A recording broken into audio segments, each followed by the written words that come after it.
Authority's Edge with Michael Pacheco, the show that takes you around the world to share interviews with some of the most successful and relevant people on the planet. Hear their stories and get the most important business lessons they have learned on their road to success and get exclusive advice on how to implement their success into your life and business. Authority's Edge with Michael Pacheco is brought to you by the Strategic Advisor Board and your host, Michael Pacheco. Hey everybody, welcome once again to another episode of the Authority's Edge podcast, brought to you by Strategic Advisor Board and Boxer Media and Growth Marketing, where we speak to successful entrepreneurs, industry experts, and thought leaders while we explore how leveraging trust and authority can give smart businesses a competitive edge. As always, I'm your host, Michael Pacheco, and today with me, I have Dr. Pan Zhang from Pain Relief Path. Pan, welcome to the Authority's Edge. Thanks for having me. Thank you for making time to chat with me here. As always, to kind of kick off the podcast and get conversation going, I want to just invite you to tell us a little more about yourself in your own words and why you do, and what you do and why you do it. Sure. So for those of you maybe watching the podcast instead of just listening to it, my background is construction because I'm literally building my office right now. So that's the reason why this looks like this. But anyways. And for those listening, Pan, it looks like you've got some framing up in the background and maybe some plastic hanging up on the walls. Yep, there's a window that's supposed to be going right here eventually. So there's a window sitting on the floor. Yes, exactly. I love it. Yep. So I'm a physical therapist, a doctor of physical therapy. I've been a physical therapist for 13 years now. And recently I have transitioned to being a chronic pain coach, kind of shedding the physical therapy hat and putting on a completely different hat. The reason why I transitioned to doing that is after being a physical therapist for 13 years in a regular outpatient clinic, I kept seeing the same kind of patient come in over and over again that was not benefiting from the traditional medical system or the traditional medical model. And those are the patients that I was seeing with chronic pain. And when I say chronic pain, this is pain that can be from anywhere from like 6 months to like 10 to 20 years.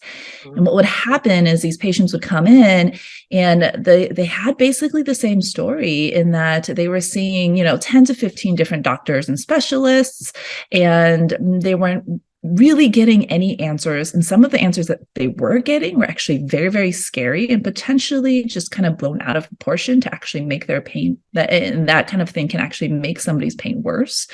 Being a PT in an outpatient clinic, as much as I wanted to help them, my clinic's just not built to help them the way I really think they needed to be helped. And so I transitioned to being a chronic pain coach. And this is just stepping out of the PT world, but really using a lot of my knowledge I've gained as a chronic pain specialist, but also a lot of knowledge I've gained, really being a self-development nerd and learning and reading and understanding a lot of that kind of stuff myself. Exactly. Yes.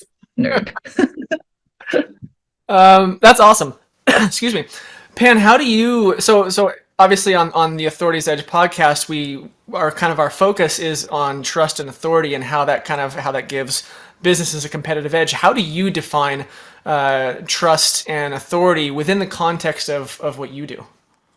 So trust in terms of having your patients or your clients trust is something that is developed, over social media and things like that. But honestly, in that first discovery call, trust is when you are actually sitting there and truly listening to the person and truly holding space for their problems. And instead of just trying to get through, a 15-minute doctor's appointment or whatever after reading their chart, trust is really letting that patient speak their piece and understanding and kind of reiterating to them and saying, this is what I'm hearing is your problem. Is this correct? And when they hear their problem related back to them in my words, and they're like, oh yeah, that's totally it. That and just automatically builds trust right away. Mm-hmm. And then I struggle with the authority piece a little bit sometimes because I'm not somebody who has had chronic pain before. So sometimes I get a little bit of a kind of imposter syndrome in the sense that, like, I don't feel like I can help somebody with chronic pain if I've never had chronic pain. But then I remind myself that that's really silly because there are doctors helping people with everything that they've Not, never experienced before yeah, in their life. not every oncologist has had cancer before. Exactly. And I think that actually really gives me an advantage because I've seen a lot of coaches who've had chronic pain who've overcome that, help people, and this is not to, take them down or anything or speak negatively to them at all. But because I haven't had that experience, when patients come to me or clients come to me in chronic pain, this is their space. This is not my space to kind of say like, oh yeah, I totally had that same experience. This is not at all that. This is 100% their space. You're not accidentally pushing your experiences upon them, is what you're kind of getting at. Is that right? Yep, 100%. Yeah, that tracks. And I think that really helps build that trust piece as well. And then authority, I have a lot of letters after my PT name. I've done a lot of year-long continuing education. I have 2 different fellowships and things like that. I don't think that necessarily builds authority, but I think authority definitely starts with the trust. If you don't have the trust, you can't have the authority. For those listening that don't know, what exactly is a fellowship? So a fellowship is basically a long, I don't want to say drawn out, but a long con ed course. So doctors will do fellowships as well that help them specialize in a very specific area. So for instance, right out of physical therapy school, I did a 2-year fellowship in just manual therapy. So I learned how to use my hands, learned a lot of different clinical reasoning skills, things like that. Most recently, I did a chronic pain fellowship, so a pain science fellowship. That was amazing, super eye-opening, and just really completely changed the way I approach people with chronic pain. And actually one of the main reasons why I transitioned to chronic pain coaching, because I saw that in a regular outpatient physical therapy clinic and really any other clinic, it was just difficult to help patients with chronic pain in the way that they needed to be helped. Interesting. Okay.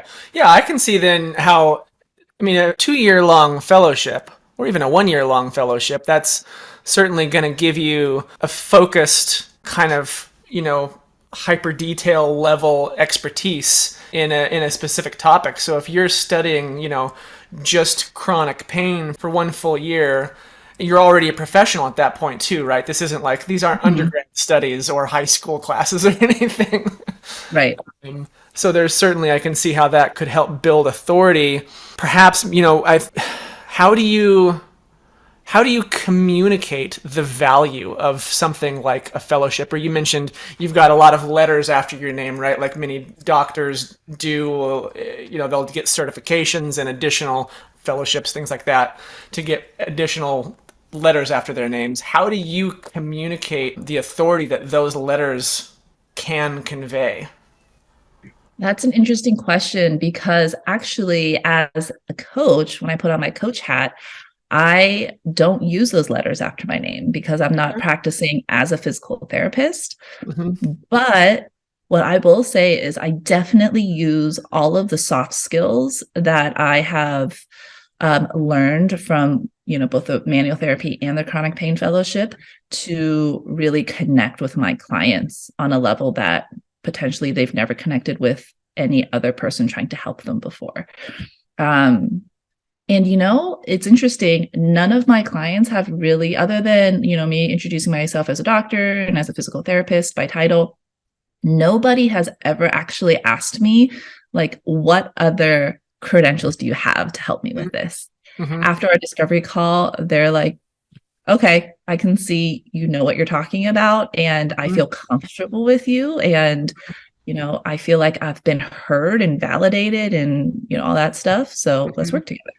So it's interesting because maybe the authority doesn't come from the letter of my name. No, I think that makes a lot of sense. It's I think we all know someone who has maybe more how can I put this gently? Someone who maybe has a little more ego than they do talent or skill, and they'll talk about all the things that they have done Mm, a lot, as kind of like to bolster themselves up rather than just dealing with the situation that's at hand, which it sounds like is what you're doing. You're talking to the person, you're talking with the prospect on a chemistry call to develop trust and authority in real time rather than relying on I've done X, Y, and Z, therefore you should trust me.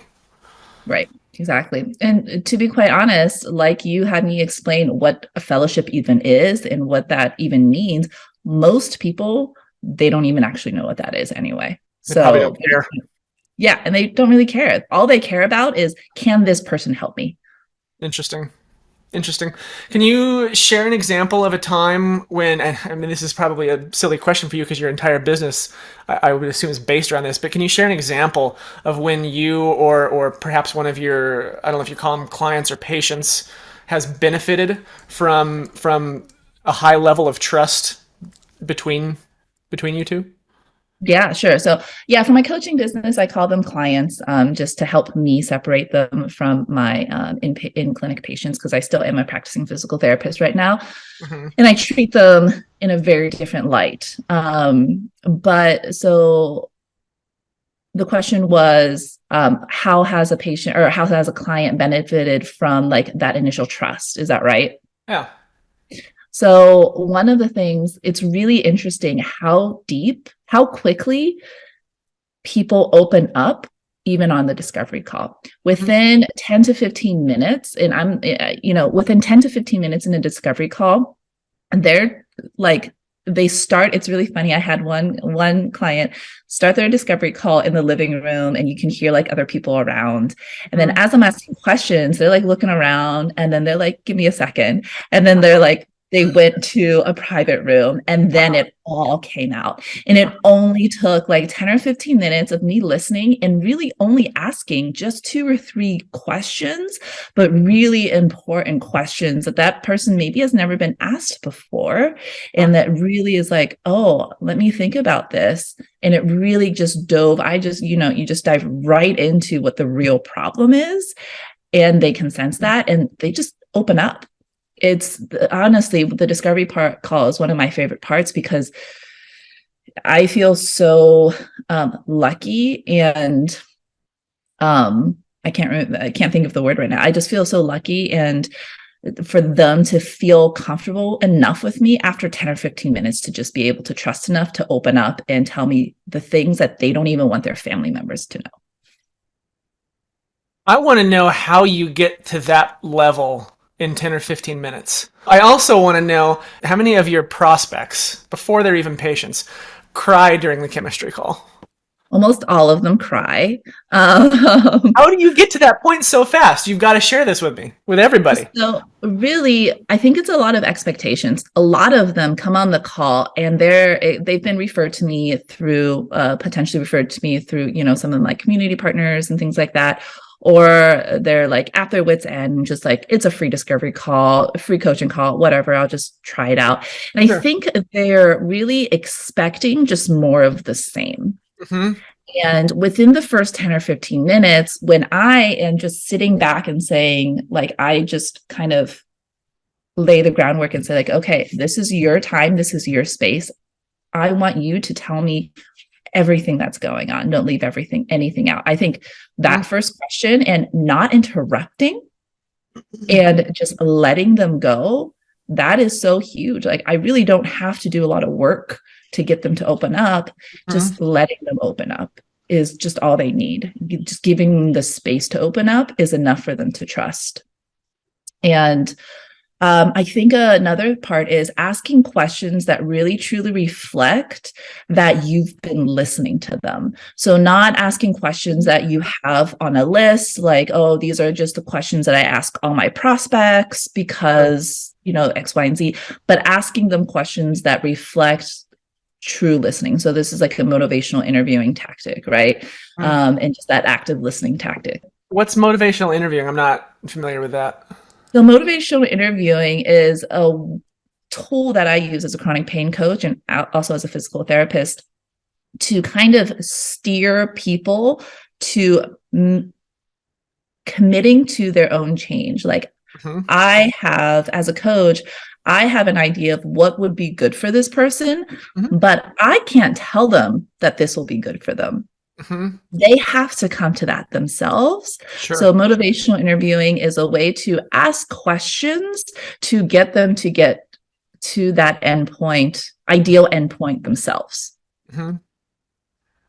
But also having it relate to them ultimately. Yeah. So circling back, did you have more to say about the first 10 minutes of getting people to cry? You motivational interviewing. You mentioned active listening. Active listening and asking questions that reflect true listening. Can you talk a little about that? Yeah. So it's just, if somebody is telling you and they're like really just kind of spilling their guts out and saying, I have chronic pain because I'm under so much stress, but you know what? It's okay. I'm handling it. I know I can do it, but this pain is just really getting in the way of me managing my stress. Versus with chronic pain, it's a biopsychosocial model. So kind of getting into the nitty-gritty of it. It's a combination of your mind, your body, and the stories that you tell yourself, essentially. So when you're super stressed out, the chronic pain isn't interfering with your stress. The stress is actually potentially causing some of the chronic pain in pain flare-ups. So when they're saying they're trying to be stoic, they're usually a martyr, they're usually a people pleaser. And then when you ask them, okay, so tell me more about this stress and what is going on there, and really asking them like almost like kind of psychologist, but I'm not a psychologist, but like, how is that making you feel? How are you handling that? And these are questions that potentially nobody has ever asked them, especially loved ones and things like that. And that's when the tears start. That's when it's like, how are you handling that? And that's when people typically lose it because they're not handling it and they're just holding on by a very, very, very thin thread. Yeah. Interesting. Okay. So how much of clearly you're successful in the trust part, if not authority, right? You're clearly successful at that. How much of that is a direct effect of your ideal clients, your prospects being, let's call it highly emotional, right? Stressed out, right? This is very, how does, I guess the question that I'm getting at here, I'm working it out in my head, bear with me. How can someone who sells regular services or someone who sells widgets, how can someone like that apply what you do to their sales calls, to their chemistry calls, to their customer meetings? Right. Yeah. I understand your question because my client base is very emotionally charged, just naturally. Right. Yeah. Whereas buying a widget is maybe not so much. Right. But I would actually argue that it kind of is. If somebody is in the market to buy something, they are spending their precious time and energy on a discovery call with you. They are emotionally invested. Like they are spending this time that could otherwise be used to work on their business or hang out with family or whatever. So they're emotionally invested. I think for people looking to build that trust and to kind of interview those types of clients, it really is, again, just figuring out what is their actual problem and listening, like giving them space to actually list what their actual problem is versus like, I'm just looking for a widget because I don't know what a common reason to buy a widget for is to, just be more efficient with this task. I need some 2x4s to build a room. Yeah, exactly. So yeah, that's actually a great example. So you can kind of see over here, there's kind of half of a wall started. I tried to do that myself and then realized the time and energy commitment to that was just way off the charts. And it's not that I can't necessarily make the time or energy for it. It will take me like 10 years to finish that wall if I do it, and that's okay. But the time that I'm spending on that is time that I'm taking away from spending time with my family, my daughter, and working on my business. Mm-hmm. So my real pain point here is not working on the wall so that I can spend time doing things that truly matter to me. Yeah. Everything you say yes to is a no to something else. Is a no to 10 other things. Right. Right. Yeah. Right. So if somebody is asking for something, a tool to make them more efficient, I think the right answer is like, oh, cool. Yeah, that's totally reasonable. And get a little personal. I don't know. I don't know if that's a thing that you do in the electronic space, but if you can get a little personal and be like, yeah, I totally get it. You want to be more efficient so that you can do. Or in the 2x4 space, right? If you go to Home Depot or Lowe's and someone wants to sell you a 2x4, how can they make you cry? I don't know the answer to that one, but I mean, maybe giving them the vision of like, this is what a 2x4 can build you. Vision. This is, providing them the vision. You're building an office. You're building your office right there. That office, when that's all complete, is going to be like your sacred space that you're going to be spending with your clients. You're helping. You're a chronic pain coach. You're helping people. You're changing people's lives. I hope. Yes, I hope so too. Yeah, and making people's lives better, and that's going to be like this space where you make all of that happen. So there's, Right. your visions somewhere in there. I'm not a salesman, but No, it's 100% right. Like I want this space to feel good for me so that right. I can show up in Your my best. best self for my clients. I love it. I love it. How do you handle situations where trust and authority are either challenged or maybe broken entirely? Has that happened to you? I think when trust and authority is challenged, I actually relish that because I actually get a lot of resistance from people with chronic pain because when I start saying, pain is not just a body thing, but also a mind and story issue, people immediately come back and are like, so are you telling this is just in my head? And I say, no, not at all. But so I get challenged with that all the time. And sometimes people are not ready to hear the message, and that's okay, right? They're just not ready to go down that road yet. They need to explore more in the area that they're currently exploring for themselves, and that's perfectly fine. But when they're actually coming with true curiosity with that question, I really relish those times because I get to educate that person and say, this is what's truly happening here. This is not just in your head. There's a whole buttload of really great research coming out now showing that things like emotional well-being and, again, the sociological background, your culture, again, your stories that you tell yourself, all of these things significantly impact your pain. And I can go into analogies that I tell them and things like that. And usually there's a light bulb that goes off.